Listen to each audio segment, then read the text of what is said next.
Hi అండి. ఈరోజు సింపుల్‌గా పొటాటో ఫ్రై ఎలా చేయాలో చూసేద్దాం. దీనికోసం నేను ఇక్కడ హాఫ్ కేజీ పొటాటోస్‌ని తీసుకుని, ఈ విధంగా అన్నీ పీల్ చేసుకొని తీసుకున్నాను.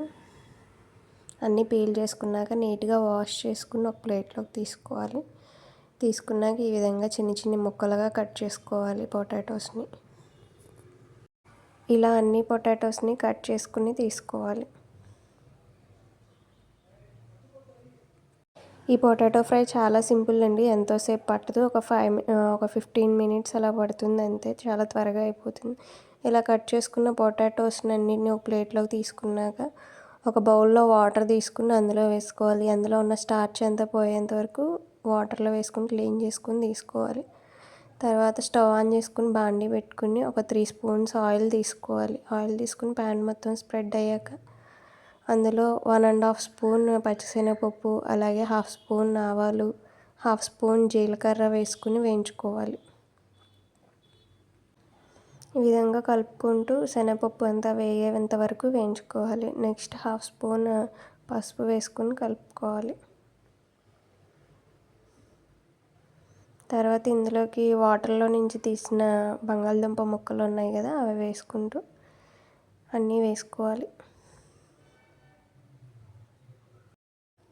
ఈ విధంగా కలుపుకుంటూ ఫ్రై చేసుకోవాలి. నెక్స్ట్ ఇందులోకి మీ టేస్ట్కి సరిపడా సాల్ట్ వేసుకోవాలి. నేను ఇక్కడైతే 1½ టేబుల్ స్పూన్ సాల్ట్ వేసుకుని మొత్తం కలిసేలాగా కలుపుకున్నాను. కలుపుకున్నాక మూత పెట్టుకుని సిమ్లోనే మగ్గించుకోవాలి.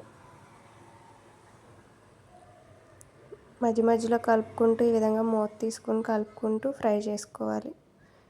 2 రెమ్మల కరివేపాకు తీసుకుని వేసుకోవాలి. వేసుకున్నాక కరివేపాకు ఫ్రై అయ్యేంత వరకు ఇలా కలుపుకుంటూ ఫ్రై చేసుకోవాలి. నెక్స్ట్ మూత పెట్టుకుని కొంచెంసేపు మగ్గించాలి. పొటాటో అనేది సాఫ్ట్గా కుక్ అయ్యేంత వరకు మగ్గించుకోవాలి. పొటాటో పూర్తిగా సాఫ్ట్గా కుక్ అయ్యాక అందులోకి మీ టేస్ట్కి సరిపడా కారం వేసుకోవాలి. నేను ఇక్కడైతే 2 స్పూన్స్ కారం వేసుకున్నాను. వేసుకుని కారం స్మెల్ పోయేంత వరకు ఈ విధంగా కలుపుకుంటూ ఫ్రై చేసుకోవాలి. లాస్ట్లో ఫైనల్గా కొద్దిగా కొత్తిమీర వేసుకుని కర్రీని ఒకసారి కలిపేసుకొని సర్వ్ చేసుకోవడమే. ఇంతే, చాలా సింపుల్ కదండి పొటాటో ఫ్రై. తప్పకుండా ట్రై చేయండి. ఈ రెసిపీ ఎలా వచ్చిందో కామెంట్ చేయడం మర్చిపోకండి. Thank you for watching. Please subscribe our channel Shravana Bhargavi 20.